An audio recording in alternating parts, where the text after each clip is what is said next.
আসসালামু আলাইকুম everyone, welcome to my channel cook fights. আজকের রেসিপি হচ্ছে পাবদা মাছের তরকারি। প্রথমে একটি প্যানে তেল গরম করার জন্য দিয়ে দিলাম।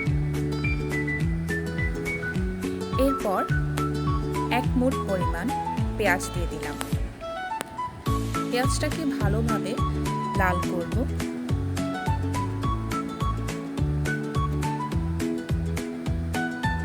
পেঁয়াজ লাল হয়ে গেলে 1 চামচ লবণ দিব।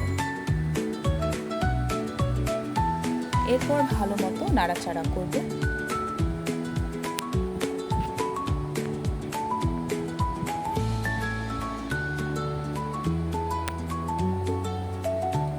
নাড়াচাড়া করার পর 1 চামচ হলুদ দিয়ে দিব।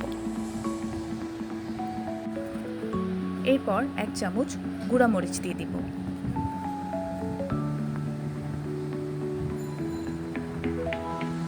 মশলাগুলো ভালোভাবে নাড়াচাড়া করে একটু সামান্য পরিমাণ পানি দিয়ে দিব এবং মশলাটাকে ভালোভাবে কষাবো। মশলা কষানো হয়ে গেলে যখন এরকম তেল ছাড়া শুরু করবে, তখন 1/2 চামচ কাঁচা জিরা দিয়ে দিব। কাঁচা জিরাটা দেওয়াতে হয় মাছের ফ্লেভারটা বেড়ে যায়।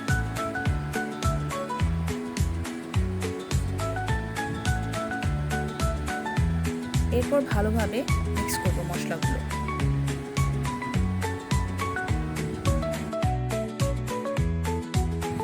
ভালো মতো মশলা কষানো হয়ে গেলে পাবদা মাছগুলো একে একে ছেড়ে দেব। উপস, এটা একটু জোরে পড়ে গেল। তারপর আমি আস্তে আস্তে দেওয়ার চেষ্টা করলাম।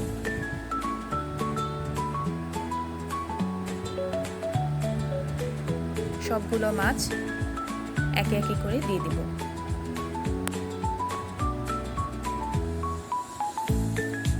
এরপর পরিমাণ মতো পানি দিয়ে দিব। পানি দিয়ে ঢেকে রেখে দেব। কিছুক্ষণ পর যখন মাছগুলো হয়ে আসবে, তখন 2টা কাঁচা লঙ্কা দিয়ে দিব।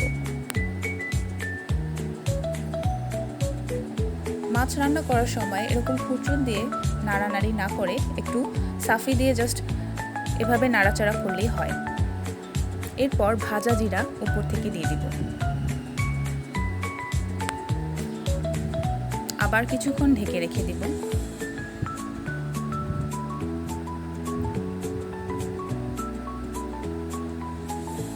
ব্যাস, হয়ে গেল আমাদের পাবদা মাছের তরকারি। পাবদা মাছের এই তরকারি গরম গরম ধোয়া ওঠা ভাতের সাথে খেলে যে কি মজা লাগে তা না খেলেই নয়। অবশ্যই খেয়ে জানাবেন। ভিডিওটি ভালো লাগলে লাইক, শেয়ার এবং সাবস্ক্রাইব করে রাখুন। পরের রান্না আবার দেখা হবে ইনশাআল্লাহ।